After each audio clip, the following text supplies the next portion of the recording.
Una de las maneras en que, desde luego, el Señor ha bendecido a esta congregación, como sabéis, es por la presencia de tantas personas que trabajan en el campo de medicina, ¿no? Que están muchos presentes también esta tarde aquí. En los que ellos entienden mejor que nadie, quizás, es lo importante que es para cada persona su sistema inmunitario. Aunque es algo que a veces no pensamos mucho en ello, sin duda es uno de los factores esenciales para una persona saludable y sana.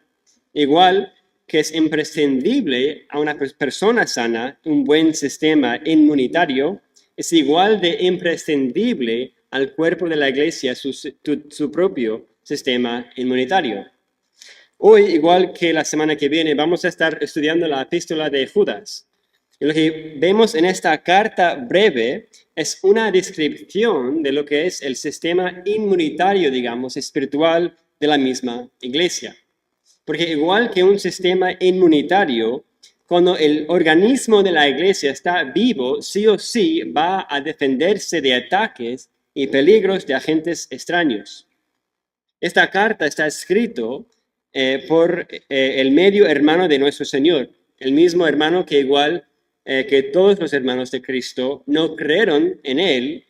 Sin embargo, después de la resurrección, se convirtieron todos en líderes importantes para la iglesia, tal como el conocido Santiago.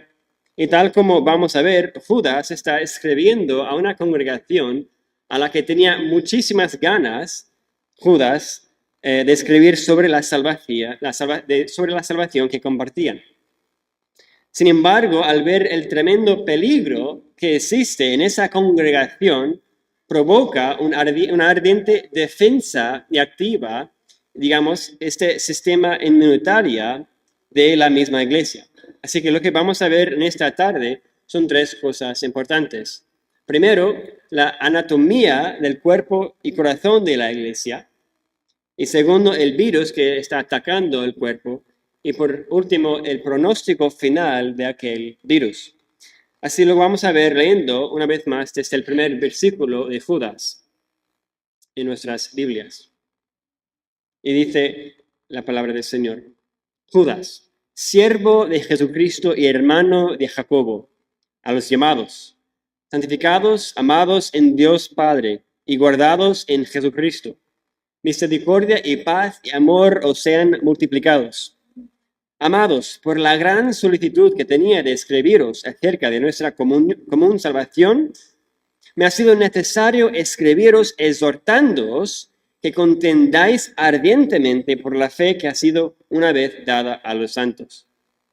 Ahora, como ya mencioné, Judas, dado que se identifica como el hermano de Jacobo, en este periodo el único Jacobo que sería tan conocido que ni hacía falta más explicación sobre su identidad sería el mismo Jacobo, el medio hermano de Jesús, también conocido en castellano como Santiago, quien escribió su propia epístola o carta. Pero igual que Jacobo, no se presenta como el medio hermano de Jesús, sino solo dice Judas, siervo de Jesucristo. Aunque pudiera haber usado su relación biológica para identificarse, sin embargo, su identidad más profunda y verdadera era ser siervo de Jesús. No simplemente como su hermano, sino como su Señor y amo. Y por esto se incluye como simplemente uno más del grupo a quien escribe. Y mira cómo se refiere a ellos. Judas, siervo de Jesucristo y hermano de Jacobo, a los llamados. Eso es lo que constituye el cuerpo verdadero de Cristo, es decir, su iglesia. Tal como la palabra iglesia en su sentido más básico significa los llamados afuera, este concepto del pueblo unido de Dios no es algo ni nuevo ni único del Nuevo Testamento. La iglesia, es decir, el pueblo de Dios, siempre han sido llamados fuera con el propósito de adorar al Señor. Igual cuando Israel fue llamado fuera, como iglesia, llamado fuera de Egipto para poder adorar a su Dios. Fueron llamados fuera de la esclavitud de Egipto. Por esto leemos en el profeta Isaías 41:9, Yahvé dice a su pueblo: porque te tomé de los confines de la tierra y de tierras lejanas te llamé. Y te dije, mi siervo eres tú, te escogí y no te deseché. Y vemos que esto no ha cambiado cuando llegamos a la venida del Señor mismo, quien dice en Mateo 11:28, dice en Mateo 11:28 el Señor, mis ovejas oyen mi voz, y yo las conozco y me siguen, y yo les doy vida eterna y no perecerán jamás, ni nadie les arrebatará de mi mano. Y Pablo también luego hablando tanto sobre judíos como sobre gentiles, dice toda la iglesia de principio a fin en Romanos 8, a los que predestinó a estos también llamó, y a los que llamó estos también justificó, y los que justificó a estos también glorificó. Así que los que constituyen el cuerpo de Cristo, tanto en el Antiguo Testamento como ahora mismo, son aquellos llamados, dice Judas, por Dios mismo. Y se puede ver aquí en Judas cada persona de la Trinidad involucrada en este acto de formar un pueblo para Dios mismo. Dice a los llamados. Luego dice santificados, y en la versión Reina Valera dice santificados. Sin embargo, quizás mejor dicho por los textos más antiguos, el sentido es amados, amados en Dios Padre, tal como se ve reflejado en otras versiones como las Américas. Es decir, llamados, amados en Dios Padre. Así que vemos aquí nuestra nueva identidad como cuerpo de Cristo. Somos llamados, el Espíritu Santo llama y nos convence del pecado, despertándonos al juicio y justa ira de Dios. Por esta obra somos amados, dice, en Dios Padre. Somos adoptados no solo como hijos, sino como hijos amados. Y por último dice, guardados en Jesucristo. Jesucristo siempre está intercediendo por nosotros, guardándonos totalmente. Ese es el caso de todos los llamados desde Génesis a Apocalipsis. Y debemos vivir con un gozo estable e inamovible, porque Dios, Padre, Hijo, Espíritu Santo es la roca y la raíz de nuestra salvación final. Con todas las dificultades que enfrentamos en nuestra santificación, nuestro crecimiento, tenemos la confianza segura de que Dios nos mantiene. Es Él quien empezó, digamos, la buena obra de llamarnos, amarnos y guardarnos, y lo seguirá haciendo hasta el final. Y desde esta identidad estable, según el texto, buscamos cultivar tres cosas como cuerpo de Cristo. Miremos al siguiente versículo. Dice, misericordia y paz y amor os sean multiplicados. Es decir, cultivamos misericordia por la misericordia que Cristo nos ha mostrado. Cultivamos paz porque Cristo es nuestra paz y ancla aún en las tormentas más difíciles. Y cultivamos amor porque ya que somos amados en Dios Padre, amamos desde ese mismo amor. El mismo amor que no escatimó a su propio Hijo, ¿no? Sino que le entregó por todos nosotros. Entonces, estas palabras no son palabras vacías, como si solo las dijera para saludar y nada más, sino que son el fundamento de nuestra identidad y propósito en la vida. Y mientras más buscamos cultivar estas tres cosas en la iglesia, más estabilidad experimentaremos al vivir de una manera coherente con nuestra propia identidad. Y mientras más vivimos en oposición a nuestra verdadera identidad, más inestabilidad y frustración experimentaremos. No podemos ser negligentes en cultivar misericordia, paz y amor, y es solo posible cultivar estas cosas desde la fuente de nuestra propia experiencia continua de ellas por el Evangelio. Porque en la anatomía del cuerpo de Cristo, el Evangelio es el corazón mismo del cuerpo. Es lo que da vida a todo el cuerpo. Eso es lo que nos muestra también aquí en Judas. Seguimos leyendo en versículo 3. Amados, por la gran solicitud que tenía de escribiros acerca de nuestra común salvación, me ha sido necesario escribiros exhortándoos que contendáis por la fe que ha sido una vez dada a los santos. Ya hemos visto lo que constituye el cuerpo y lo que debe ser la función normal de ese cuerpo de manifestar misericordia, paz y amor. Ahora Judas menciona cómo tenía toda la intención de escribirles sobre nuestra común salvación. Es decir, el centro y a lo que todo el cuerpo gira en torno es el Evangelio. Lo que une todo el cuerpo y lo alimenta continuamente como un corazón es esta gran salvación. Al apartarnos de ello, por lo tanto, nos convertimos a lo que es como un brazo que pierde la circulación. El Evangelio es el corazón del cuerpo que late sin cesar, bombeando sangre y vida a sus miembros. Tan importante y tan central al cuerpo es para la vida del cuerpo que Judas se ve enteramente obligado a usar todas sus fuerzas, no simplemente para alimentarles más con ese corazón, sino para exhortarles que no lo abandonen.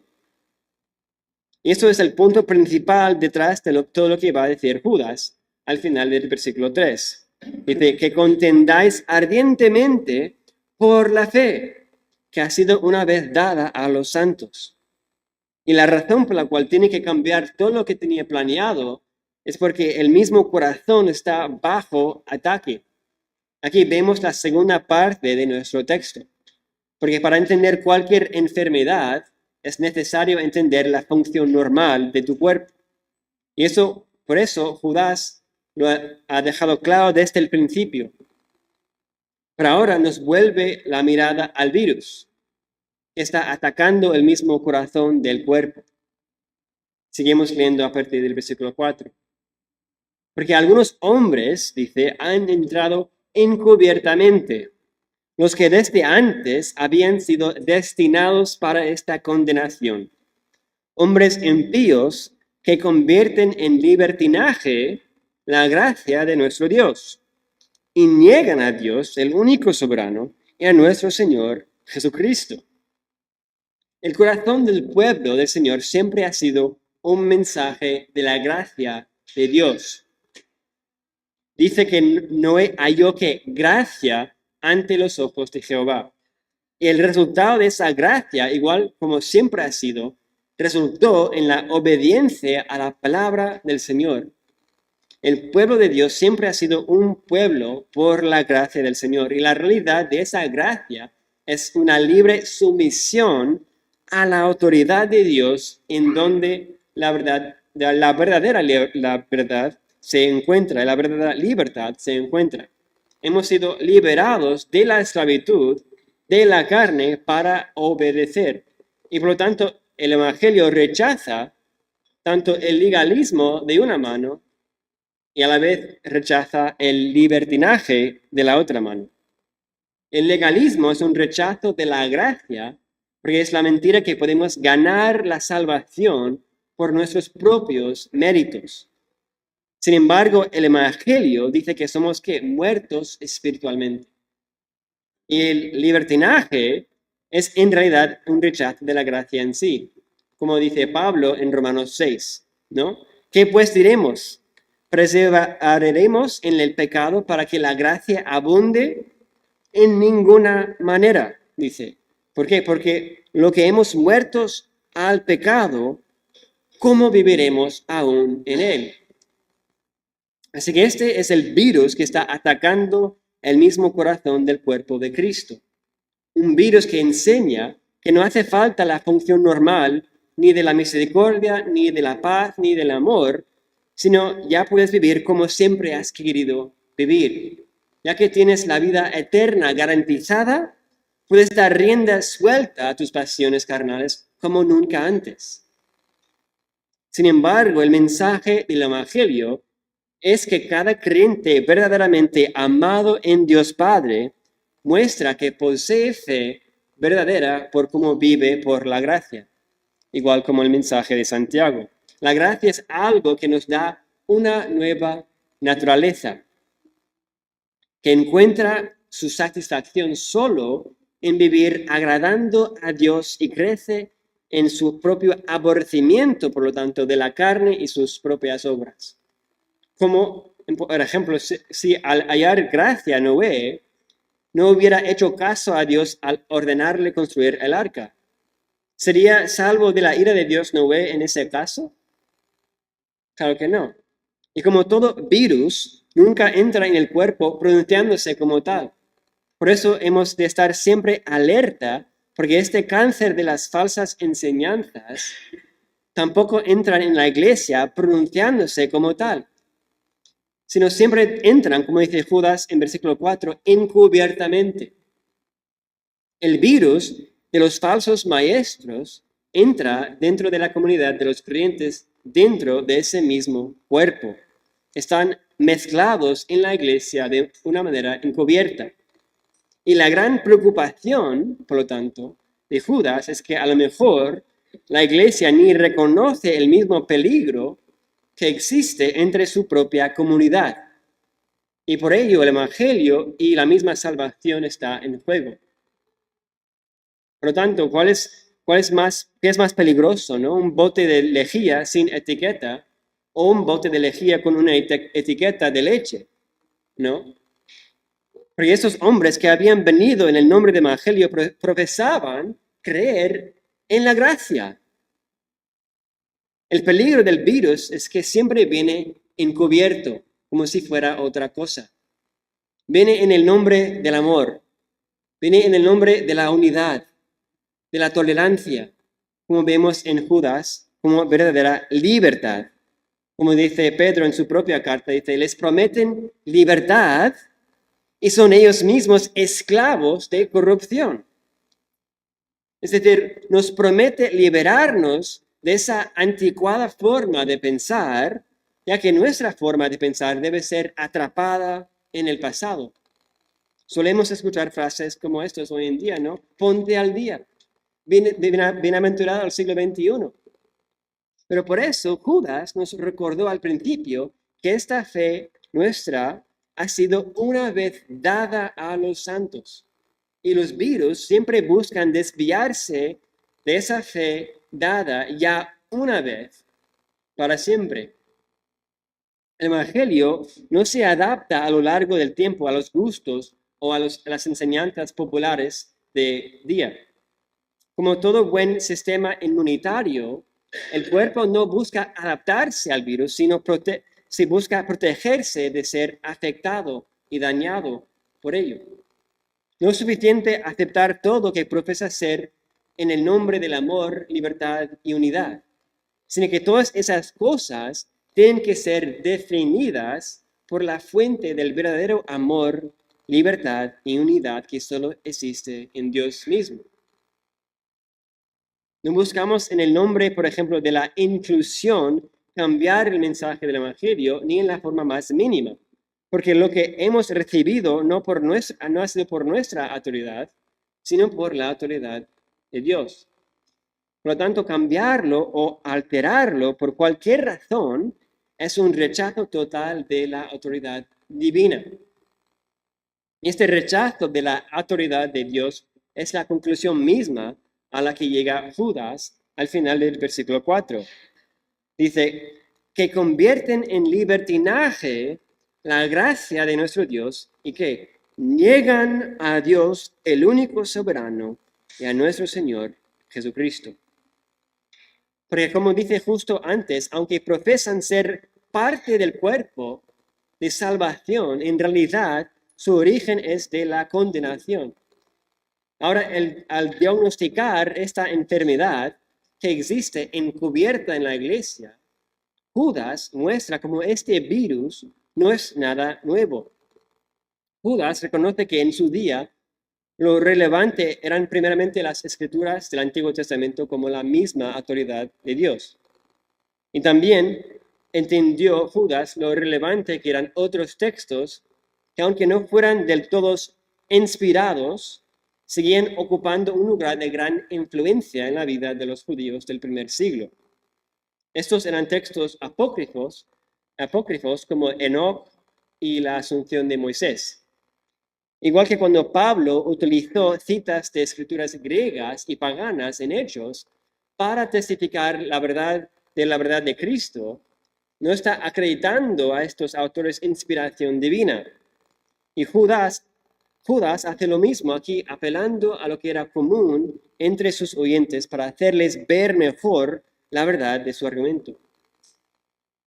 Dice otro teólogo, R.C. Sproul, dijo, dado que toda verdad es la verdad de Dios, el uso de documentos extrabíblicos no es contrario a la inspiración del Nuevo Testamento. Dice, ya que los autores del Nuevo Testamento fueron capacitados por el Señor para incorporar en sus escritos solo lo que es verdad. Entonces Judas les recuerda que este virus de rechazar la autoridad de Dios por las pasiones terrenales siempre ha atacado a la iglesia. Y con esto en mente, vamos a volver a leer empezando en versículo 5.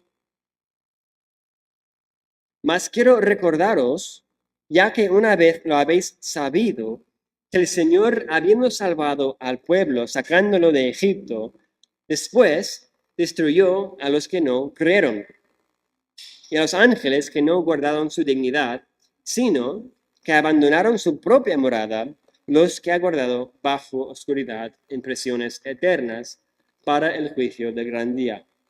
Como Sodoma y Gomorra y las ciudades vecinas, las cuales de la misma manera que aquellos, habiendo fornicado e ido en pos de vicios contra la naturaleza, fueron puestas, por ejemplo, sufriendo el castigo del fuego eterno. No obstante, de la misma manera, también estos soñadores mantienen la carne, rechazan la autoridad y blasfeman de las potestades superiores. Pero cuando el arcángel Miguel contendía con el diablo, disputando con él por el cuerpo de Moisés, no se atrevió a proferir juicio de maldición contra él, sino que dijo, el Señor te reprenda. Pero estos blasfeman de cuantas cosas no conocen, y las que por naturaleza conocen, se corrompen como animales irracionales. Ay de ellos, porque han seguido el camino de Caín y se lanzaron por lucro en el error de Balaam y perecieron en la contradicción de Coré. Estos son manchas en vuestros ágapes que comiendo impúdicamente con vosotros se apacienten a sí mismos.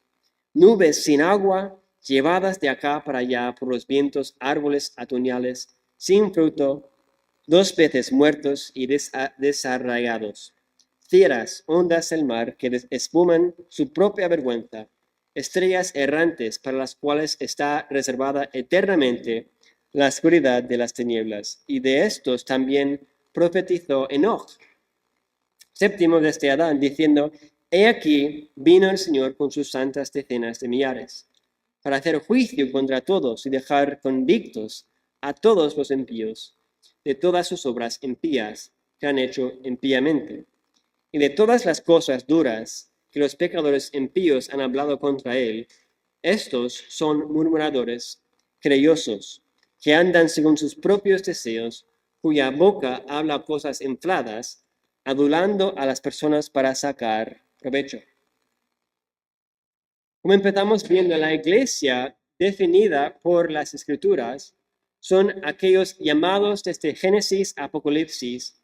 Todos formamos parte del mismo cuerpo de Cristo, confesando todos el mismo evangelio, como el corazón mismo. En el Antiguo Testamento confiaron por la gracia a través de la fe en Cristo, por las sombras o figuras de Cristo.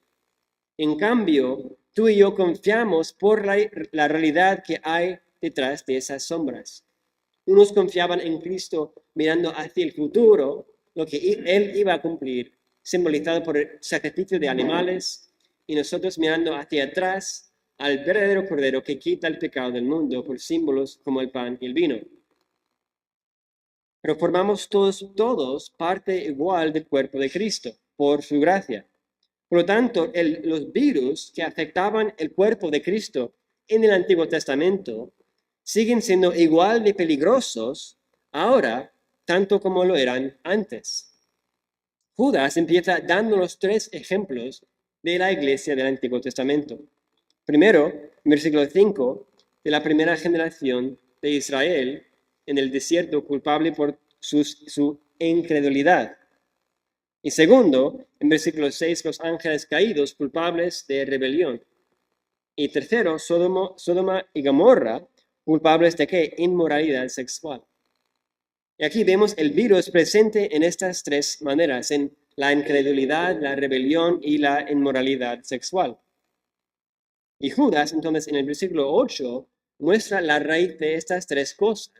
Dice, no obstante, dice, de la misma manera, también estos soñadores mantienen la carne, rechazan la autoridad y blasfeman de las potestades superiores.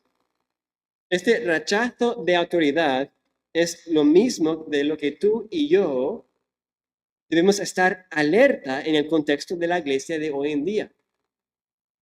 Este virus siempre seguirá entrando en la iglesia fingiendo ser parte del mismo pueblo de Dios. Estamos, por lo tanto, alerta a estas cosas o simplemente somos presas fáciles para el enemigo. Judas nos está alertando, por lo tanto, hemos de ser celosos y fervorosos de la sana doctrina para someternos enteramente bajo ¿qué? La autoridad de nuestro Señor. Porque no puede ser tu Salvador, sino es también tu autoridad, tu Señor. Entonces es cuando vemos a Judas aludir a un texto no bíblico, pero útil para captar la atención de sus oyentes, en el versículo 9. Pero cuando el arcángel Miguel, dice, contendía con el diablo, disputando con él por el cuerpo de Moisés, no se atrevió a proferir juicio de maldición contra él, sino que dijo, el Señor te reprenda. Pero estos blasfeman de cuantas cosas no conocen, y en las que por naturaleza conocen, se corrompen como animales irracionales. Así que aquí Judas usa este ejemplo de cómo hasta el arcángel Miguel dejó el juicio, no a sí mismo como el ángel poderoso, sino dejó el juicio a Dios. En cambio, los falsos hermanos aquí en Judas se apropiaban de sus propios juicios y entendimiento de cosas que ni entendían. Dejaron que sus imaginaciones depravadas se desbordaran sobre las cosas sagradas. Estamos tú y yo sometiendo todos nuestros pensamientos, opiniones y juicios al Señor. O cambiamos la palabra del Señor o dejaremos que la palabra del Señor nos cambie a nosotros. Y al final de esta sección, Judas nos da 3 ejemplos más de este virus en el cuerpo de Cristo del Antiguo Testamento, en versículo 11. Dice como un profeta, ay de ellos, porque han seguido el camino de Caín y se lanzaron por lucro en el error de Balaam y perecieron en la contradicción de Coré. Si el corazón del cuerpo de Cristo es el Evangelio, como decimos antes, la motivación, por lo tanto, siempre será la gloria del Señor, quien obró tan grande salvación por su pueblo. En cambio, ¿cuál es la motivación de aquella enfermedad que busca abandonar la autoridad de Dios y, por lo tanto, abandonar el Evangelio? Buscan hacer violencia a los verdaderos adoradores del Señor, como Caín buscó hacer violencia a su hermano. Buscan saciarse de riquezas personales como Balaam. Buscan la rebelión y la autonomía, sobre todo, como Coré. Este virus que entra en la comunidad del pacto no son de personas inocentemente confundidas, sino son agentes del enemigo que buscan destruir la unidad que se encuentra bajo solamente el señorío del Señor. Mirad, por ejemplo, el versículo 12. Estos son manchas en vuestros ágapes, que comiendo impúdicamente con vosotros, se apacientan a sí mismos, nubes sin agua, llevadas de acá para allá por los vientos, árboles otoñales, sin fruto, 2 veces muertos y desarraigados. Y luego dice en versículo 16, estos son murmuradores, querellosos, y que andan según sus propios deseos, cuya boca habla cosas infladas adulando a las personas para sacar provecho. Pero ¿cuál entonces es el pronóstico final de este virus, de esta enfermedad? El mismo que ha sido siempre. El destino de todas las personas a lo largo de las escrituras que se negaron de separarse de una rebelión contra el Señor era siempre lo mismo. Destrucción en el desierto de todos menos dos personas. Prisiones eternas, dice, de los ángeles caídos. Y fuego eterno, dice, en el caso de Sodoma y Gomorra. Judas incluso usa otro texto apócrifo que mencionamos antes en el libro de Enoch. No porque fuera divinamente inspirado, sino porque era un testimonio y luego divinamente inspirado en el uso aquí, porque eran unos escritos más comunes entre ellos que daban testimonio de lo que será el fin de todos dentro de la iglesia infectada por este virus. Leemos empezando en versículo 13. Dice, fieras ondas del mar que espuman su propia vergüenza, estrellas errantes. Dice, para las cuales está reservada eternamente la oscuridad de las tinieblas. De estos también profetizó Enoch, séptimo desde Adán, diciendo, he aquí vino el Señor con sus santas decenas de millares, para hacer juicio contra todos y dejar convictos a todos los impíos de todas sus obras impías que han hecho impíamente, de todas las cosas duras que los pecadores impíos han hablado contra él. El Dios que es fuego consumidor dio a su propio Hijo único para la salvación de su pueblo. ¿Qué pensaremos que va a pasar a todos que le amenazan?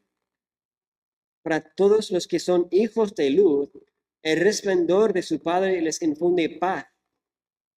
Sin embargo, para todos los que son hijos de tinieblas, la luz es su enemigo más grande. Pero aquí Judas nos recuerda que Dios asegurará que el sistema inmunitario de su pueblo funcione bien para la salvación de su pueblo. Es decir, que aquellos que se mantienen fieles bajo solo su autoridad. Sin embargo, digamos, los anticuerpos de este cuerpo, de quien habla Judas en versículo 14, de sus santas decenas millares, será la destrucción eterna de todos los que han sido decepcionados por el falso evangelio de este mundo egoísta. Así que vives tú a la luz de la verdadera libertad del evangelio, una libertad que encuentra gozo en obedecer a su Padre y hacer morir las obras de la carne. O has mordido el anzuelo del virus que solo te promete libertad para ser el verdadero tú, para promocionarte a ti mismo y no al Señor y su propia autoridad. Vamos a orar. Señor, gracias por tu palabra. Y no es siempre una palabra fácil, pero es para nuestro bien. Entre tu pueblo, Señor, siempre han habido lobos encubiertos, Señor, falsamente fingiendo ser parte de tu pueblo para ver la desunidad y ver la destrucción de los creyentes, Señor. Ayúdanos, Señor, a ponernos bajo tu autoridad y poder, Señor, echar de fuera todas las mentiras del enemigo que quiere causar solamente la rebelión y la destrucción de tu pueblo. Ayúdanos, Señor, a seguir siendo fieles, Señor, a tu autoridad en este mundo, Señor, cuando este virus está afectando más y más tu iglesia. Que podemos seguir, Señor, fieles por quedarnos cerca de tu palabra y no apartarnos de ella. Gracias, Señor, por tu palabra y como tu sistema inmunitario, es decir, tu manera de protegernos siempre será perfecto, porque tú nos amas y tú vas a proteger lo que es tuyo, y tú vas a amar lo que es tuyo desde hasta el final. Es en el nombre de Jesús que lo pedimos. Amén.